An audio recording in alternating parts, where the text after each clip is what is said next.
ઋષિકેશ ટ્રીપની તૈયારી. સાંજનો સમય હતો. મમ્મી લિવિંગ રૂમમાં બેઠી બેઠી કપડાં વાળતી હતી.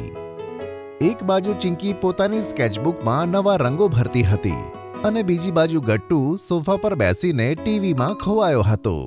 સ્ક્રીન પર ચાલતો હતો એક ટ્રાવેલ શો. પહાડો, નદીઓ, ટેન્ટ, કેમ્પફાયર અને રાફ્ટિંગના દ્રશ્યો. આ પહાડોની લાઈફ કેટલી એક્સાઇટિંગ હોય છે ને.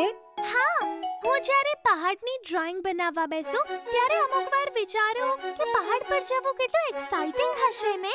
ઊંચા પહાડ, ઠંડી હવા. મમ્મી તેમની વાતો સાંભળી હસી રહી છે. એવામાં દરવાજો ખુલે છે. પપ્પા ઓફિસેથી ઘરે આવ્યા હતા. હાથમાં ઓફિસની બેગ અને આંખોમાં થકાનનો અહેસાસ, પણ ચહેરા ઉપર એવું હાસ્ય હતું જે કંઈ એક્સાઇટિંગ છુપાવતું હતું. તેમણે બેગ બાજુમાં મૂકી અને આળસ મરોડતા બોલ્યા કે એક જબરજસ્ત ખબર છે મારી પાસે. અરે વાહ, લાગે છે કોઈ નવો સરપ્રાઈઝ. ક્યાંક આજે લેટ નાઇટ મૂવી જોવાનો પ્લાન તો નથી? અરે ના ના, એના કરતાં પણ વધારે એક્સાઇટિંગ ન્યૂઝ છે મારી પાસે. લાગે છે ઓફિસમાં અચાનક 2-3 દિવસની રજા આપી છે. કંઈક એવું જ સમજો. આ વીકેન્ડ મારે કોન્ફરન્સ એટેન્ડ કરવાની છે દહેરાદૂનમાં. અને અમે ઘરે રહીશું. એ જ તો ટ્વિસ્ટ છે. વિચાર્યું કે કેમ નહીં કોન્ફરન્સ પછી ઋષિકેશની એક ટ્રીપ થઈ જાય. અરે ઋષિકેશ ખાલી 40 કિલોમીટર દૂર છે દહેરાદૂનથી. વાહ, ઋષિકેશ, લક્ષ્મણ ઝૂલા, ગંગા આરતી. હું ત્રિવેણી ઘાટ પર દીવો પ્રગટાવીશ. અને હું રાફ્ટિંગ કરીશ, ઝિપ લાઇન પણ, ફૂલ એડવેન્ચર ટ્રીપ. બસ પપ્પાના કહેવાની વાર હતી. આખા ઘરનું વાતાવરણ બદલાઈ ગયું. ડિનર ટેબલ પર ગટ્ટુનું ઇમેજિનેશન રાફ્ટિંગ પર લાગ્યું હતું અને ચિંકી વિચારતી હતી કે કયું સૂટ પહેરશે આરતીના દિવસે. ડિનર પછી પપ્પા લેપટોપ લઈને ટિકિટના બુકિંગમાં લાગી ગયા. ગટ્ટુ અને ચિંકીનું એક્સાઇટમેન્ટ વધતું જ જતું હતું. તો પછી કરી દઈએ ફ્લાઇટ ટિકિટ કન્ફર્મ. હા પપ્પા, જલ્દી કરો. વિન્ડો સીટ મારી હશે. નો વે, પ્લેનના શોટ્સ મારે રેકોર્ડ કરવા છે બ્લોગ માટે. અરે, પહેલા ટિકિટ તો બુક કરવા દો, પછી સીટ માટે ઝઘડજો. પપ્પાએ લેપટોપ ખોલ્યું અને ટ્રાવેલ વેબસાઇટ પર સર્ચ શરૂ થયું. Flight, timing, prices. એક નાની ટ્રાવેલ એજન્સી ઘરના લિવિંગ રૂમમાં બેસી ગઈ હતી. જુઓ, સેટરડે મોર્નિંગ 7:45ની ફ્લાઇટ છે દહેરાદૂન જવા માટે અને મંડે ઇવનિંગ પાછા. એટલે આપણને 2 ડેઝ આખા મળશે ઋષિકેશમાં. પરફેક્ટ. વાહ, તો મારે મારો કેમેરો તૈયાર રાખવો પડશે. આખી રાફ્ટિંગનું શૂટિંગ કરીશ.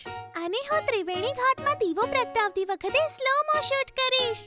તો મારે પણ પૂજા માટે નવા કપડાં કાઢવા પડશે. ગંગા આરતીના સમયે ફોટો પણ તો સારો આવવો જોઈએ. બધાના મગજમાં પોતપોતાનો સીન ચાલી રહ્યો હતો. ટ્રીપની ખાલી ડેટ્સ ફાઇનલ થઈ રહી હતી, પણ ગટ્ટુ ચિંકીના દિમાગમાં પૂરો પ્લાન તૈયાર હતો. થઈ ગયું. Flight ticket confirm. હવે બીજું સ્ટેપ હોટલ બુકિંગ. દહેરાદૂનમાં તો કોન્ફરન્સની પાસે લેજો, પણ ઋષિકેશમાં ઘાટની પાસે જોઈએ. ગંગા કિનારે સવારે વહેલા ઉઠીને ચા પીવી છે. વાહ મમ્મી, મને પણ તે જ ચા જોઈએ, વિથ સનરાઈઝ વ્યૂ. અને મારે વિન્ડો સીટ જોઈએ, વિથ આલુ પરાઠા વ્યૂ. થોડી વારમાં હોટલ પણ બુક થઈ ગઈ. એક દહેરાદૂનમાં, એક ઋષિકેશમાં. બંને ઘર જેવી લાગવાવાળી જગ્યા. હવે આખું ઘર એક પ્રોપર ટ્રાવેલ મોડમાં આવી ગયું હતું. બસ હવે કાલથી પેકિંગ શરૂ. પેકિંગની ચેકલિસ્ટ હું બનાવીશ. Adventure begins. ગટ્ટુ ચિંકી માટે આ ફક્ત એક એડવેન્ચર ટ્રીપ ન હતી. આ એક ડ્રીમ પ્રોજેક્ટ બની ગયો હતો, જેમાં ઇમેજિનેશન, પ્લાનિંગ અને થોડો ડ્રામા બધું સંકળાયેલું હતું. બીજા દિવસે સવારે ગટ્ટુ ચિંકીએ ન તો નાસ્તો બરાબર કર્યો કે ન તો ટીવી જોયું. તેમનું ફૂલ ફોકસ બસ એક જ વાત પર હતું, ઋષિકેશ મૂડ. પહેલા ટ્રીપ ચેકલિસ્ટ બનાવીએ. Without list packing becomes panicking. હા, કેપ્ટન ચિંકીનો ઓર્ડર છે તો તે તો કરવું જ પડશે. જ્યારે તો ટૂથપેસ્ટ ભૂલી જઈશ ત્યારે મને ના કહેતો કે વોર્નિંગ નથી આપી.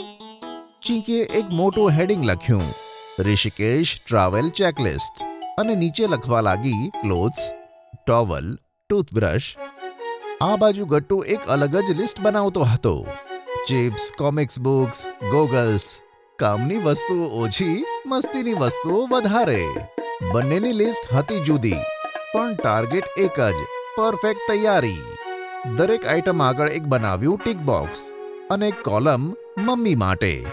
Mummy list. તો મારું પણ ચેકલિસ્ટ બની ગયું. તમારું તો સૌથી ઇમ્પોર્ટન્ટ છે. પૂજાનો સામાન તો તમને જ યાદ રહેશે.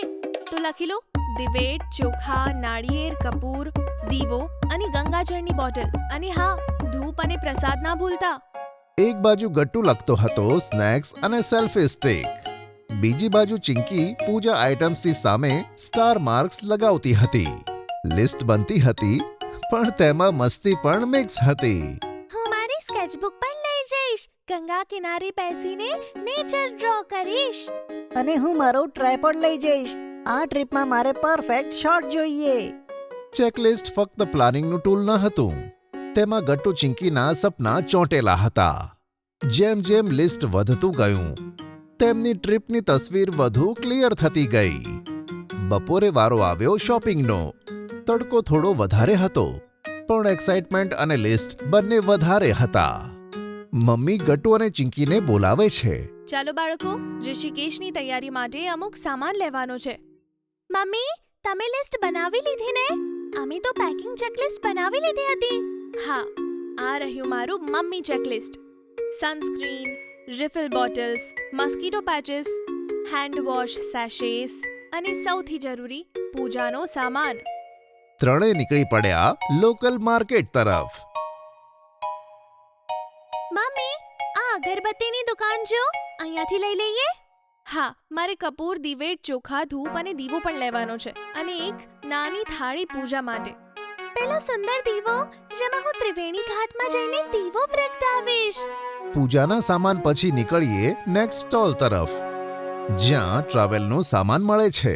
Bottles, sachets, sanitisers, tissues, sunscreen. ચેકલિસ્ટમાં બધા પર ટીક થતું ગયું. આ તો સ્પ્રે ગન જેવું લાગે છે. એક બીજી લઈ લઉં. એક એક્સ્ટ્રા લઈ લો, પણ દર 10 મિનિટે સ્પ્રે ના કરતા. મમ્મી, આ કોલેપ્સિબલ બોટલ લઈ લઈએ. લાઇટ પણ છે અને સ્ટાઇલિશ પણ. ટ્રાવેલમાં સ્ટાઇલથી વધારે કન્વીનિયન્સ કામ આવે છે, પણ તે સારી છે. લઈ લો. પપ્પા માટે પણ કંઈ લઈ લઈએ. હા, એક એક્સ્ટ્રા ફેસ ટાવલ અને નાનું પાઉચ. તેમનો બધો જ ફોન ચાર્જિંગનો સામાન તેમાં આવી જશે. શોપિંગનું કામ પૂરું થઈ ગયું હતું, પણ હજુ પેકિંગનું કામ બાકી હતું. સાંજના સમયે ઘરે પાછા આવ્યા પછી બંને બાળકોનું મિશન હતું પરફેક્ટ પેકિંગ. હું મારી ફેવરેટ 6 ટી-શર્ટ લઈ રહ્યો છું, બધી ગ્રાફિક પ્રિન્ટ વાળી. અરે, તો મેચિંગ સોક્સ પણ લઈ લે, નહીં તો ફોટોશૂટ સમયે મિસમેચ થઈ જશે. ગટ્ટુની પેકિંગ સ્ટાઇલ થોડી ફ્રી સ્ટાઇલ હતી.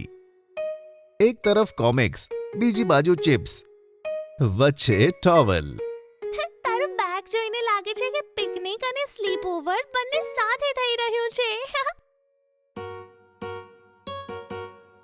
જો, આ ફોલ્ડિંગની ટેકનિક. સ્પેસ પણ બચશે, ક્લોથ્સ પણ ગ્રેસ ફ્રી. વાહ, હવે તો બધા કપડાં ફિટ થઈ જશે આ સ્પેસમાં. થોડી વારમાં બંનેના બેગ્સ કમ્પ્લીટ હતા. નીટ, કોમ્પેક્ટ અને ચેકલિસ્ટ અપ્રૂવ્ડ. બીજી બાજુ મમ્મીએ બીજો સામાન ઓલરેડી પેક કરી દીધો હતો. સાંજે પપ્પા ઓફિસેથી આવે છે, ત્યારે લિવિંગ રૂમનું દ્રશ્ય જોઈને તેઓ રોકાઈ જાય છે. અરે વાહ, પેકિંગ, ચેકલિસ્ટ, શોપિંગ બધું થઈ ગયું કે? Sir, mission accomplished. તમારું કોન્ફરન્સનું કામ કાલે હશે, એટલે ટ્રીપની બધી જ તૈયારી અમે આજે જ બતાવી દીધી. લાગે છે આ વખતના ટ્રીપ પ્લાનર્સ ગટ્ટુ અને ચિંકી જ બની ગયા છે. કોન્ફરન્સ તો મારી છે, પણ સૌથી વધારે કામ તમે કર્યું છે. ઘરમાં એક્સાઇટિંગનું લેવલ હવે નેક્સ્ટ સ્ટેજ હતું. બેગ્સ તૈયાર હતા, મન પણ તૈયાર હતું. એક નાની ફેમિલી ટ્રીપ એક મોટી યાદગીરી બનવાની હતી. જો તમને અમારી વાર્તા ગમી હોય તો પુન ટુન કિડ્સને લાઈક, શેર અને સબસ્ક્રાઇબ કરજો.